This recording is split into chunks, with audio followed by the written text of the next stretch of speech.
3, 2, 1. Liftoff. We have a liftoff.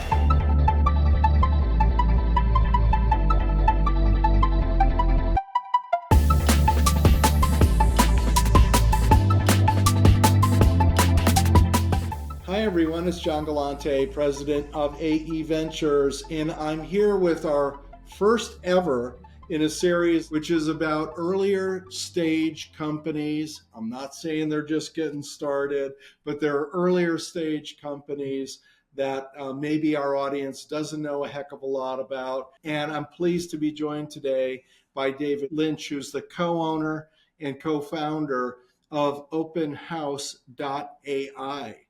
So, David, I'm not going to do a bunch of pre-introduction for you. I'm going to let you do some introducing of yourself. Yeah, great. And John, one of the things I do want to say is there was an earlier instance of the company. And so I would say I'm certainly a co-owner, but I'm more of a probably co-founder of the newer instance of the company, if that will. But I'll get right into it. So my background, actually, I started in the drinks business. So you think of Southern Wines and Spirits, you think of those companies, Pernod Ricard.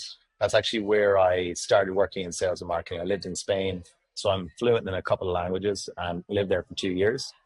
Like the corporate side, but I realized that I wanted to sink my teeth into startups because you could learn fast, fail fast. So I worked in a logistics company in England, in London, for 3 years, where we built the company from 5 people in a basement to 150 people.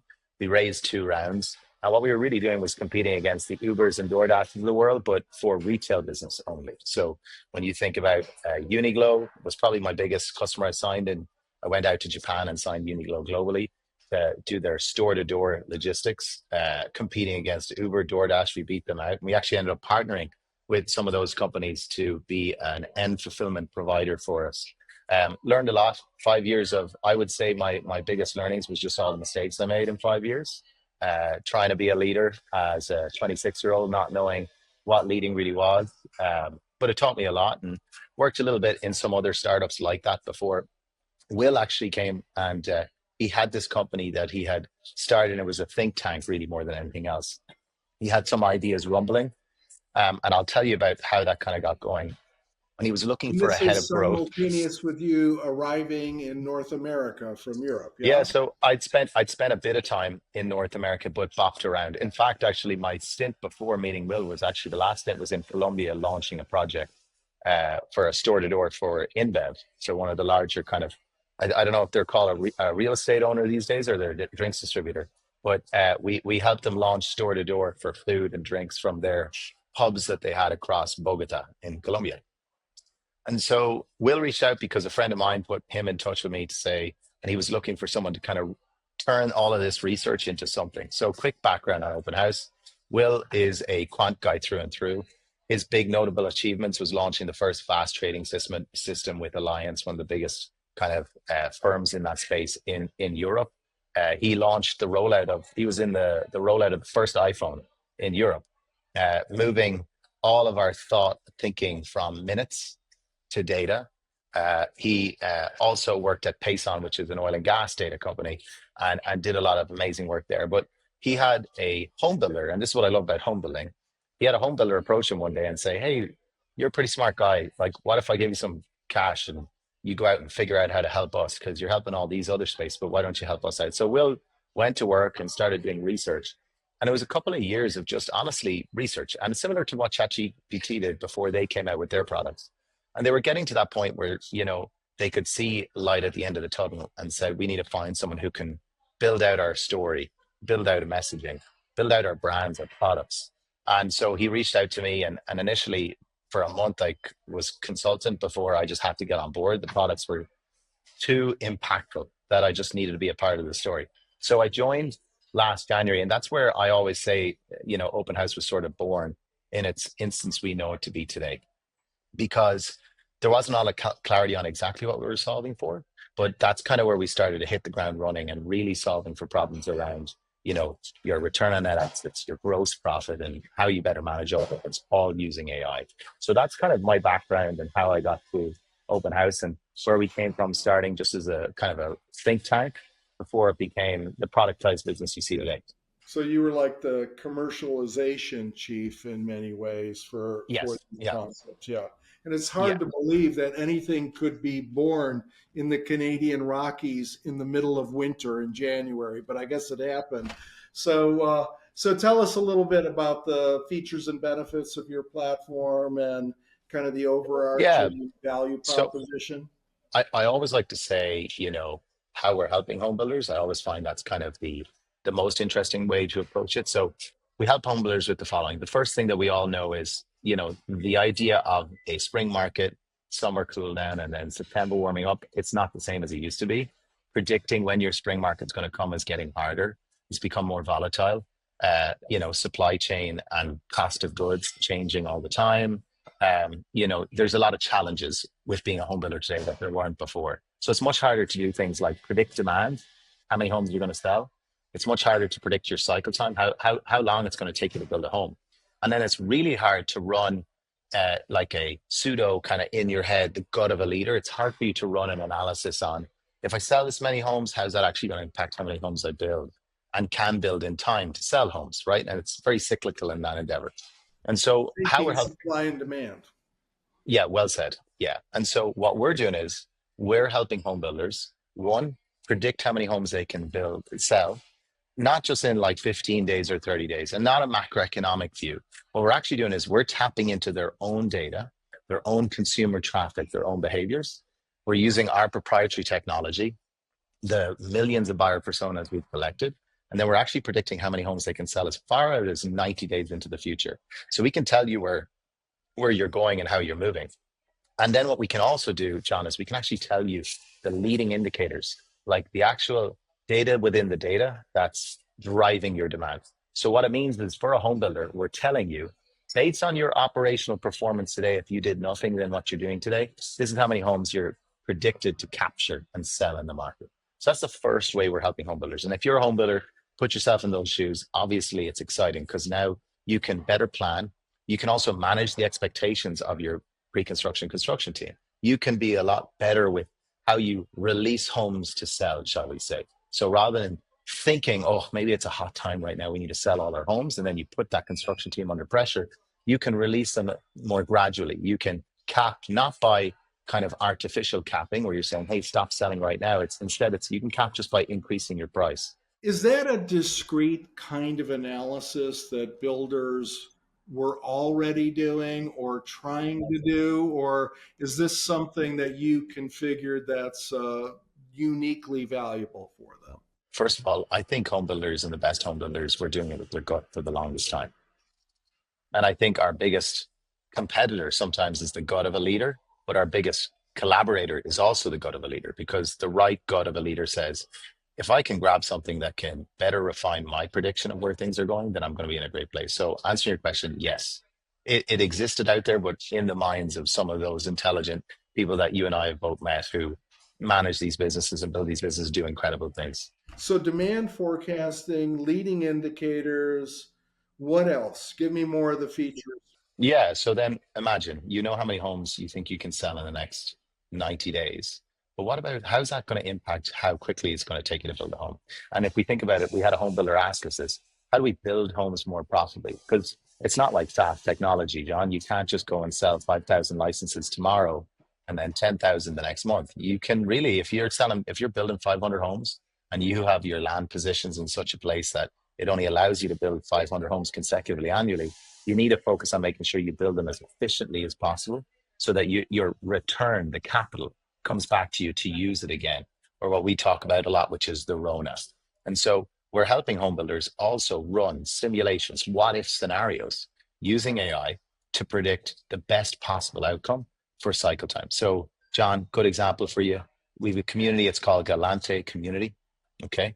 And it's beautiful, beautiful, beautiful community. Great name. I'm very happy to Great. have one. Yeah. Yeah. And so, you have, you're thinking about building three types of homes in there, but you're not sure, should it be 30% home A, 30% home B, and 40% home C?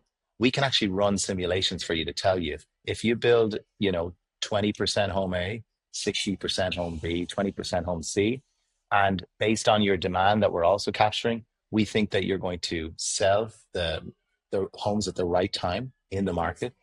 we can tell you the leading indicators on that side, but then we're also going to be able to tell you that you'll make your best return on net assets by building that mix in that community.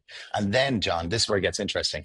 On a monthly basis, we can actually go to weekly if you want. We can actually tell you, uh, what is going to be your bottlenecks on a monthly basis before they even happen.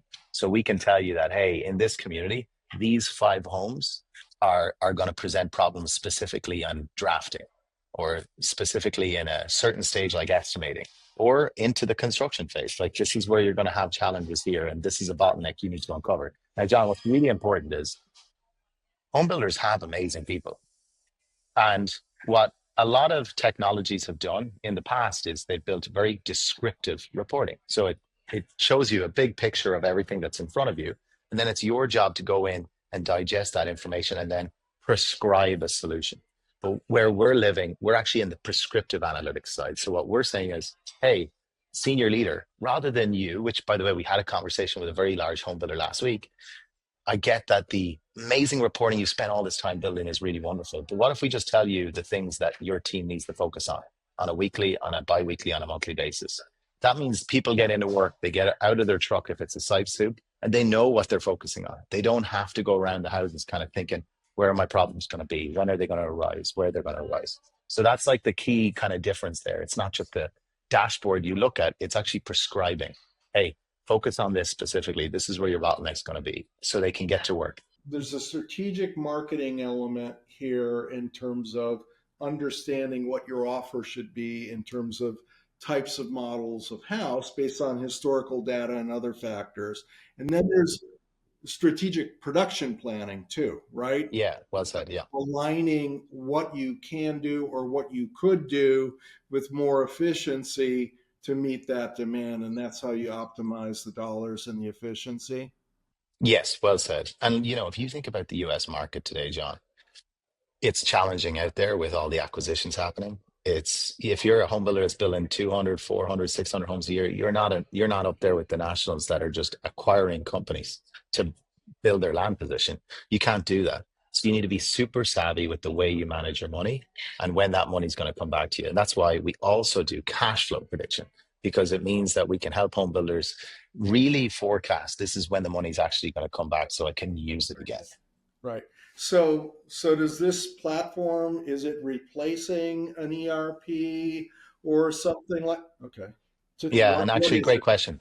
Yeah. So your ERP and your CRM are sort of the data storage and holding systems within your business. Yes, the best home builders are making decisions and actions off the ERP and the CRM, but you need to have enormous resources to really extract those decisions and then make moves forward. And it's very hard to do it. I know, John, you probably have a CRM in your business. I have a CRM in my business. And I can tell you, I'm not doing the best job on a daily basis, by no means. And so what we're doing is we're adding a layer on top of those things that allow you to make decisions. It actually pinpoints directions and opportunities for you to move the business forward. So your ERP is integral to your success. And it's really important to have the right ERP partner that gives you data, and your CRM is too. But we're also tapping into your Google Analytics. We're also you know what we're tapping into, John, for one home builder in Colorado? A pivot table. Because here's the funny thing, they have their CRM, but then the leadership team started using this pivot table and it worked out really well. And guess what? They've used it for 14 months. It's consistent data, which means our AI is going to read it and it's going to be able to make decisions from it. Yeah. So you've got this analytical layover. It's not just more data on top of data. It is being formed into prescriptive recommendations that have to do with business profitability and efficiency. So I got it. There it is as a theory. Talk to me about the platform in practice. Great. Yeah, who's sure. using it? You got a first batch of users. Who are they? To the extent that you can disclose that, what kind of builders, what kind of communities, what were their goals? How did you convince them to take the leap, or how did they convince themselves to take the leap? And then let's talk about what their experiences and results are too. Yeah. So a couple of good questions in there. The first one is who's working with us today? Probably, some of the biggest partner we work with in the US is Miranda Homes on the East Coast. They sell thousands of homes a year, and we work with them across multiple divisions with their senior leadership team, not only to predict the demand side, but predict the cycle time side. But other partners we work with include the likes of Trico Homes in Calgary or Jamin across Alberta, Hopewell. All of these are big home builders building, 3, 4, 500 homes a year plus up to 5,000 homes a year. Now, to your second question, what about return? Like, how does that show itself? So far, what we're getting from our home builders is either days cut in the cycle time, and it honestly depends on the community, John. It can be, if you think about a home and you think about them setting a schedule based on the history, they might be setting a target of 130 days. And our prediction tool is telling them, actually, if you set targets for your team at 122 days for community A, home type A, but then in that same community, you actually set 140 days, not 130 days like you'd scheduled, you're going to hit a better return on that asset. You're going to hit a better cycle time for the whole business. That's how those home builders are using it. So they're shaving days on the cycle time. On the demand side, it's a gross profit play, right? So some are getting as much as 2% additional gross profit over the year. Now, are we able to say that we can track that down to the T? No, we're speaking to the senior leaders and they're telling us, this is basically, you allowed me to make these decisions. So I can tell you, just reading off my total revenue for the year, I'm getting between 1.5% and 2% additional gross profit. And it's either I am in a good time, I'm either holding those homes and selling them at the right time for the right price, or if the market's changing, it's going down, I'm selling those homes just a little bit before the market does, but I'm not discounting them as aggressively. But your last question is really important. How do you get people to use it? And actually, we've listened to home builders. So 2 ways. One, we'll offer a free pilot to some home builders. We'll say, look, why don't you give it a taste? We'll produce a report for you, get a sense of it. We'll sit down, work through it with you. And once they get a sense of it, they really build confidence pretty quickly. And the second thing is network effect, because home builders are communicative. They talk to each other. And so once 2 home builders in a region are using it, I can tell you, for example, in Calgary, maybe it took us a year to sign home builder 1, and it took us 6 months to sign home builder 2. It took us 2 months to sign the next 4, because the rest of them said, hey, I want in on that. I want to be a part of that. So that's kind of how we're getting people on board. And then we spend a lot of time educating them, John, with our customer success team. We have monthly calls and we talk through it. Yeah. So your sample size in terms of the proof of performance piece is a handful of builders, and it's a few months in, right?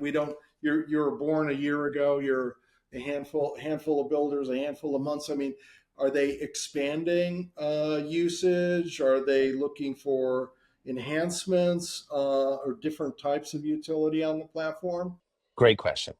Every home builder has expanded usage. Every home builder starts with something like demand prediction, John. And then what happens is the CFO is using it and says, hey, could you guys, what you're doing, could you help us predict cash flow? Because we got a couple of problems. For us, no problem. We have our base AI engine and we can repurpose that. And so that's how it happens.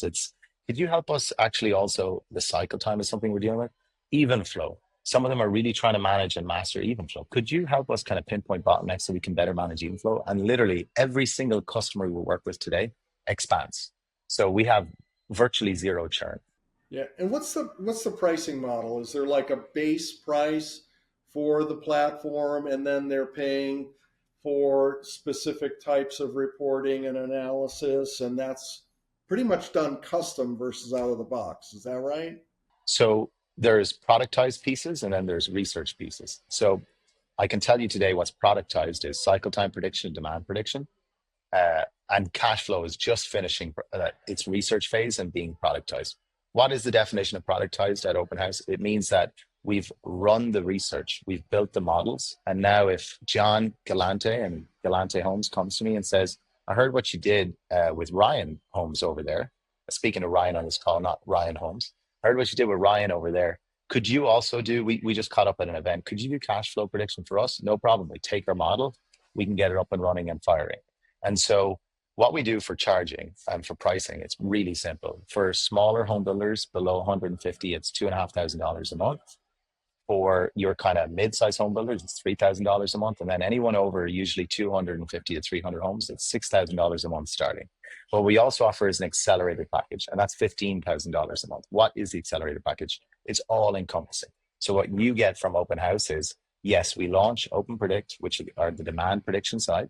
But then what we also start spinning up on the other side is cycle time prediction and cash flow prediction. And we're looking at your priorities as a leadership team in the business to go about solving those other issues. So you get our time under that accelerator package. And then usually what happens, John, not surprisingly, is it gets divvied into divisions, right? And that's how we grow as a business, because it goes under their relative P&Ls in those different organizations in the business. Yeah. And what's the time requirement and the people requirement on the user side of the equation? I mean, that's always lurking in the Yeah. back of everybody's head. It's like, oh, the price sounds great, the functionality is great, but how much of my people's time is going to be brought into this? And, because I don't know where they're going to get the time to do it. Talk to me about that piece of the equation. So this is a really great point.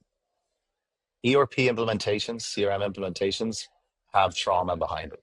We talk to home builders and, they get on a call and they hear about a tech company that was introduced to the IT leaders, the technology leaders, the marketing leaders, and you can tell there's a sweat in their brow because they're thinking, I don't know if I'm able to go through this again with something else. Really, like, people have a lot of pain and trauma from implementing systems, or they've implemented something that they thought might have done the trick, but the ROI wasn't clear. And now they're feeling a little bit, shy about the idea of starting something different.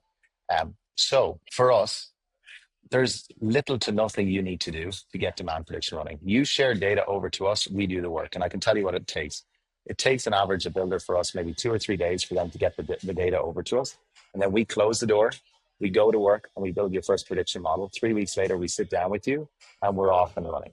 That's for the demand prediction. Cycle time prediction is the same. It takes 2 to 3 days for them to get you that. It's not 2 to 3 man hour days, that's required. No. It's 2 to 3 days of commute. Hey, can we hop on a call? Sure. So what do you need? You need this, that, these, those. And then, the fastest it's been was 5 hours. Someone just had time that day, and all they did was they just went, yeah, I got to go for lunch. Then I got to go pick my kid up from this and drop him home. And then I'll just do a data run and I'll send it to you. And it took probably that person maybe 45 minutes to do what they needed. We sent it over to us. And then we close the door. We say, thank you very much. And we get to work and we build you your first demand prediction. And then what's really important is the partnership going forward, John. It's those monthly calls where you're giving us context. So just a quick example. We predicted demand for one home builder and it was kind of lagging and we were confused. And so what we said was, hey, we're not absolutely confident in the demand prediction. We want you to challenge this with us. Turns out the VP was capping sales. So what was he doing? He called it the hand of God. And he said, I probably didn't tell you about the hand of God, but what I have been doing, and maybe this is going to update your AI, is I keep calling my head of sales saying, hey, can you stop selling? The board are killing me over here.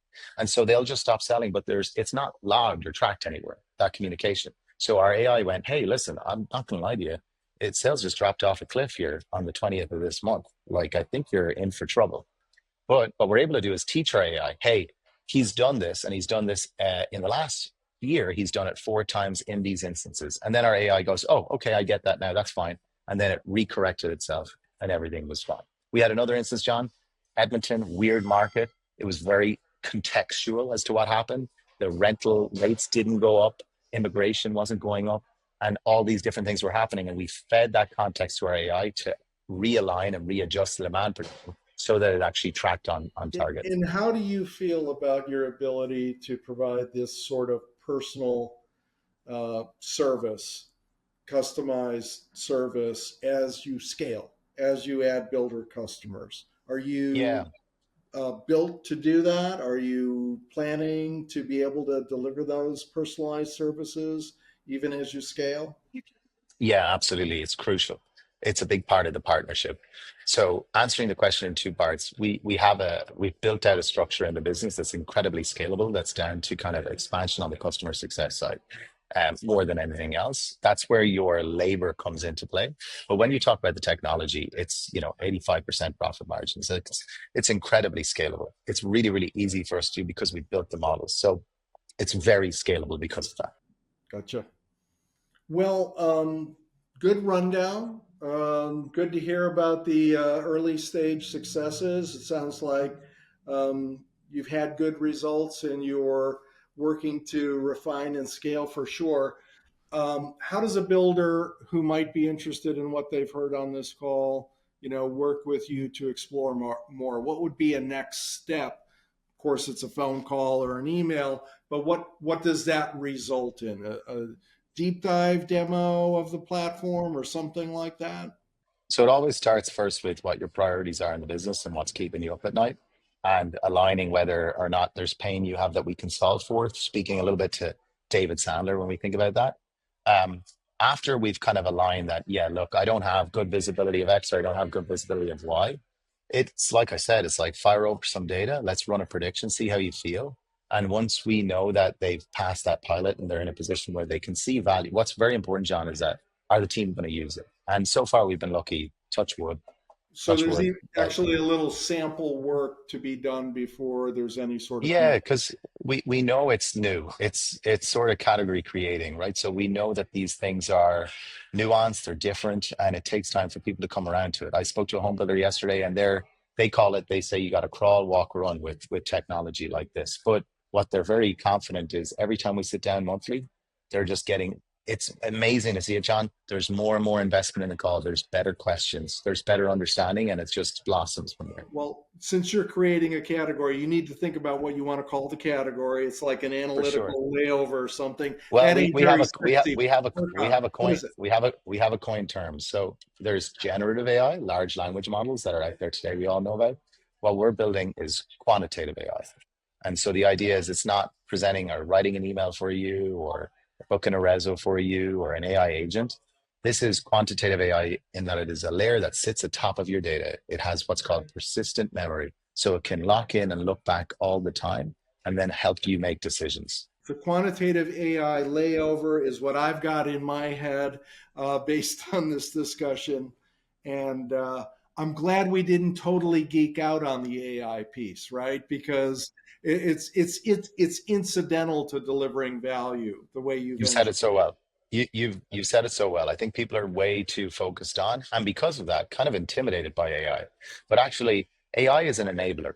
AI is an ability to enable and empower the teams you have today to do better work. That's our philosophy, down deep. Yeah, we get that there's people out there that are going to struggle with the language model AI and how that changes things. But our AI is designed to empower your teams, and that's why it's prescriptive AI. It's not descriptive AI. It's about prescribing fixes and fast action and turnaround to produce better net profit per home.